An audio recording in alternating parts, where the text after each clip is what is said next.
Dieu me parlait maintenant chaque nuit.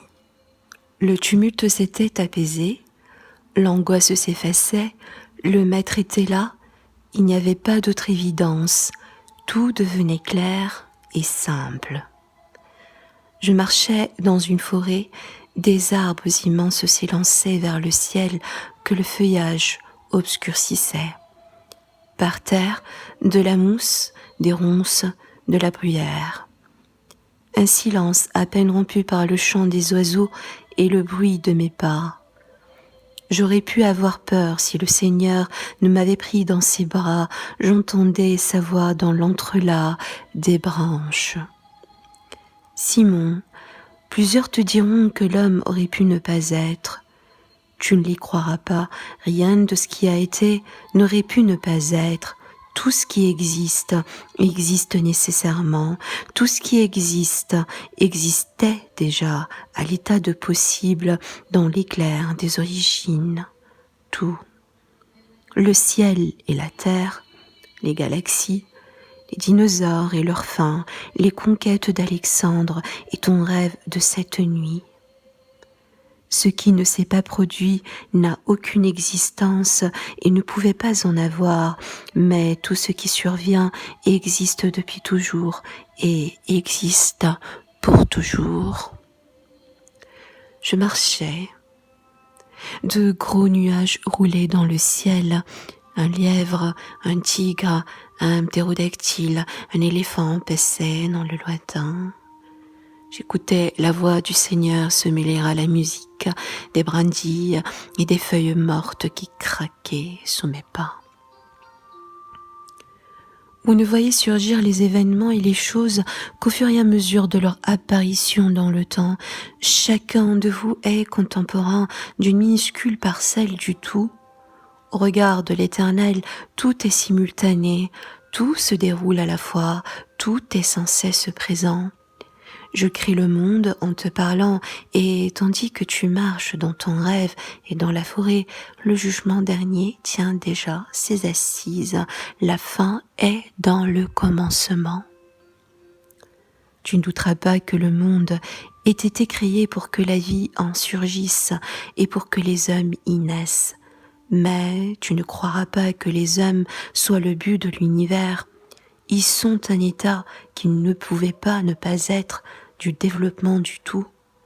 Ils passeront comme tout le reste, ils ne sont rien ou presque rien parce que je suis tout et beaucoup plus que tout. Mais ils sont inéluctables comme le soleil et la lune, comme l'espace et le temps, comme les arbres de la forêt. Ils sont la fleur de cette vie passagère qui est un mystère dans le mystère. La vie est un deuxième début après le début de l'univers. Aux yeux de votre science, ce deuxième départ est aussi invraisemblable que cette séparation du néant et du tout à laquelle vous avez donné, quelle idée, le drôle de nom de Big Bang. Tous vos savants, pour une fois, sont d'accord sur un point. Les chances de voir la vie surgir de la matière étaient très proches de zéro. Au lieu de conclure à ma volonté et à ma toute-puissance, la plupart d'entre eux ont préféré supposer que le tout aurait pu passer à côté de l'homme et se poursuivre sans lui, et ils ont décrété que l'homme était un hasard dans l'univers. François s'interrompit. « Merci beaucoup, dit-il. Lire une déclaration comme celle-là qui attaque de front non seulement la majorité des savants d'aujourd'hui, mais l'univers de toute l'œuvre de toute ma vie est un peu violent. Que ce soit à moi de réciter ces âneries et ces insultes à la science est un comble auquel, je l'avoue, je ne m'attendais pas. Ne te fâche pas, dit Edgar. Continue. François secoua la tête, hésita, serra les lèvres, leva les bras au ciel et reprit sa lecture. L'origine de la vie est aussi stupéfiante que l'origine de l'univers, parce que dans un cas comme dans l'autre, une nouveauté absolue fait son apparition. À partir du rien, la première fois, à partir de la matière la deuxième fois. Le passage du néant à quelque chose est évidemment, tu t'en doutes, plus bouleversant que le passage de quelque chose à autre chose. Un peu moins d'une dizaine de milliards de vos années après la pointe d'épingle, les lois de la nature étaient déjà établies avec assez de fermeté pour qu'il n'y eût rien d'autre à faire que les laisser jouer. Dans cette marge si étroite de circonstances favorables et de possibilités improbables que vous appelez le hasard, je les ai laissés jouer, je les ai fait jouer. Typique, s'exclama François. Qu'est-ce que la vie ? J'ai appris jadis, murmura André, que c'était l'ensemble des forces qui résistent à la mort. C'est une autonomie doublée d'une capacité de reproduction. Pendant 10 milliards d'années, l'univers n'est pas immobile. Le mouvement y règne dès l'origine, se servant du temps pour parcourir l'espace, mais il est inerte, mécanique, uniforme, incapable d'invention. 4 ou 5 milliards d'années avant toi, je lui ai insufflé un élan radicalement nouveau. Il n'y a pas rupture entre la matière et la vie, il y a continuité. La vie est de la matière animée. Entre une pierre, une plante, un animal, un homme, court un fil continu. Tous les êtres circulent les uns dans les autres.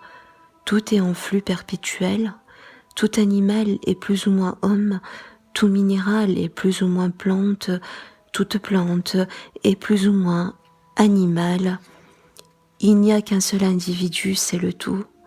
Naître, vivre et passer, c'est changer de forme. Il faut bien le reconnaître, murmura André, nous voilà assez loin du créationnisme. François lui jeta un regard courroucé. Pour te permettre d'être là, j'ai préparé le terrain pendant des millions et des milliards d'années. Tu avais besoin de l'espace et du temps, tu avais besoin du mouvement, tu avais besoin de l'attraction, tu avais besoin du soleil et de la lune, tu avais besoin du tout jusqu'à ces détails les plus infimes, et j'ai créé le tout avec tous ces détails.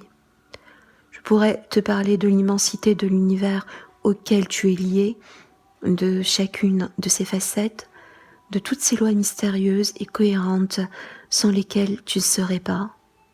Que serais-tu sans le hasard et la nécessité, sans l'avenir et le passé, sans la gravitation, sans les odeurs et les sons?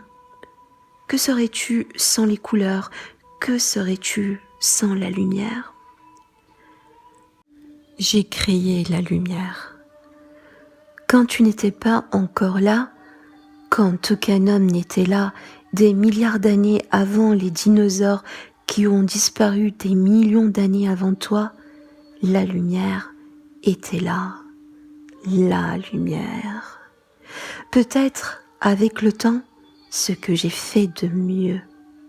Je ne te parle même pas des couleurs, du ciel bleu qui devient rouge quand le soleil se couche, ni des plumes du pont ou du cacatoès, ni de la coccinelle qui m'est chère. Ah, bien sûr, m'écriai-je, c'est la bête à bon Dieu.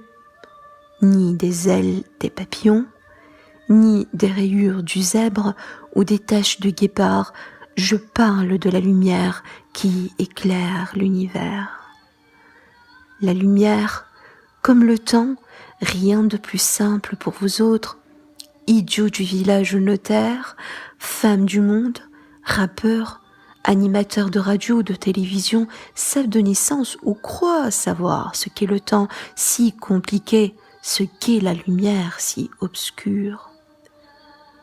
Peux-tu imaginer ce qu'était le temps avant toi, avant les hommes, avant la vie, et ce qu'était la lumière avant qu'il y eût des yeux pour la voir? J'ai du mal, lui dis-je. Quelque chose m'emporte qui est très dur et très fort, c'est le vertige du tout. La vie, l'homme, la pensée se sont emparés de l'univers avec tant de violence qui n'existe plus que par eux. Il existait avant eux, Qu'était donc le temps quand il ne passait pour personne? Quand le soleil et la lune n'étaient pas encore là pour permettre sur la terre l'alternance du jour et de la nuit? Qu'était donc la lumière quand elle ne brillait pour personne? Longtemps, beaucoup d'entre vous ont cru que la lumière était composée de corpuscules. Longtemps, d'autres ont pensé que la lumière n'était rien d'autre que des ondes. Elle est faite d'ondes et de corpuscules qui ondulent, d'ondulations de corpuscules. Elle est surtout une marque, encore une, à la fois de mon absence et de ma présence, dans un tout qui aurait pu rester obscur si je n'avais tiré du néant l'idée inouïe de lumière. La lumière est l'ombre de Dieu. Le temps avant la vie attendait d'être vécu. La lumière avant la vie attendait d'être vue. À quoi la lumière aurait-elle pu servir si la vie n'était pas née, s'il n'y avait pas eu d'organisme capable d'en profiter? J'ai le regret de te le dire, en contradiction avec tant de grands esprits qui sont le sel de la terre et dont je te reparlerai par ceux qui s'opposent à moi et que je suis venu pour eux au moins autant que pour toi. L'univers, qui est si grand, n'a de sens que parce que l'homme y est apparu dans un coin minuscule.